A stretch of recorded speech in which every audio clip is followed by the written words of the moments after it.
हर हर महादेव। ओम नमः शिवाय। केमन आছেন আপনারা সবাই? আমি দীপ্তা মণ্ডল। मीठे रस से भरनी राधा रानी लागे, राधा रानी लागे, ए करो करो यमुना जीरो पानी लागे।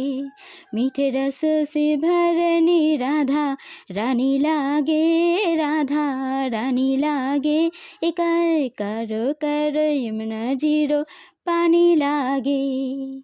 হ্যাপি রাধা অষ্টমী। সবাইকে অনেক অনেক অনেক শুভেচ্ছা রাধা অষ্টমীর। আর আমি আজ নিয়ে চলে এসেছি রাধা মা আপনাদের কি বলতে চাইছেন, এই মুহূর্তে আপনাদের কি জানা দরকার, আর মায়ের আশীর্বাদে কি আসছে আপনাদের জন্য, আসুন জেনে নেওয়া যাক। তার আগে বলি, যদি এই ভিডিও ভালো লেগে থাকে তাহলে অবশ্যই লাইক কমেন্ট শেয়ার করতে ভুলবেন না। এই ভিডিও আপনাদের সবার জন্য, তাই যে কোনো রাশি যে কোনো মানুষ যখন খুশি তখন দেখতে পারেন।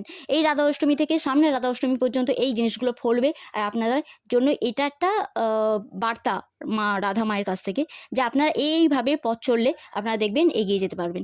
এবার না কথা বাড়িয়ে বলে ফেলি কি উনি কি বলতে চাইছেন। উনি বলতে চাইছেন যা কিছু আপনারা ফেস করছেন সেটা একদমই ভয় পাবেন না, সবটাই টেম্পোরারি, এটা কেটে যাবে। এটা কেটে গিয়ে ইনফ্যাক্ট ভালো সময় আসছে। তবে হ্যাঁ, ছোটোখাটো কিছু হয়তো স্যাক্রিফাইস করতে হতে পারে, ছোটোখাটো কোনো রকম নেতিবাচক কিছু আপনাদের কানে আসতে পারে বা ঘটনা ঘটতে পারে। যেহেতু সামনেই একদম সেপ্টেম্বরের 7 আর তারপরে 21, মানে এই দুটোতে চন্দ্রগ্রহণ সূর্যগ্রহণ আছে, তাই একটু ঝালাপালা তো এই মাসে হবে। বাট এই মাসে অত্যাধিক ভালো সুসংবাদ আপনারা পেতে পারেন। অনেক বড় ধরনের কোনো মনোবাঞ্ছা আপনাদের পূর্ণ হতে পারে। মা বলছেন যে আপনারা যে কাজের জন্য ধৈর্য ধরেছেন এতদিন, সেই কাজেতে এবারে 100% দিয়েছেন সেই কাজকে অবশ্যই, তবেই আপনাদের সেই কার্য সফল হতে চলেছে। আর আপনারা দেখবেন, সে বিজনেসে হোক কিংবা লাভ লাইফে হোক বা যে কোনো ক্ষেত্রে হোক, আপনাদের একটা কথা, জীবনে সফলতা আসছে, তার জন্য ইনোসেন্ট ভাব আপনারা রেখে কাজ করবেন।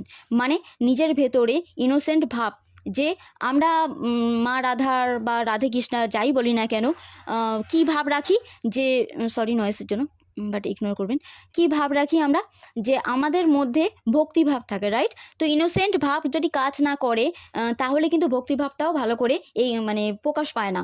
তাই চেষ্টা করবেন আপনারা যে ইনোসেন্ট ভাবের মাধ্যমে যা যা আপনারা করতে পারেন, যা যা ক্রিয়েটিভ স্কিল ট্যালেন্ট আপনাদের মধ্যে আছে, সেইগুলো এবারে কাজে লাগানোর সময় হয়ে এসেছে।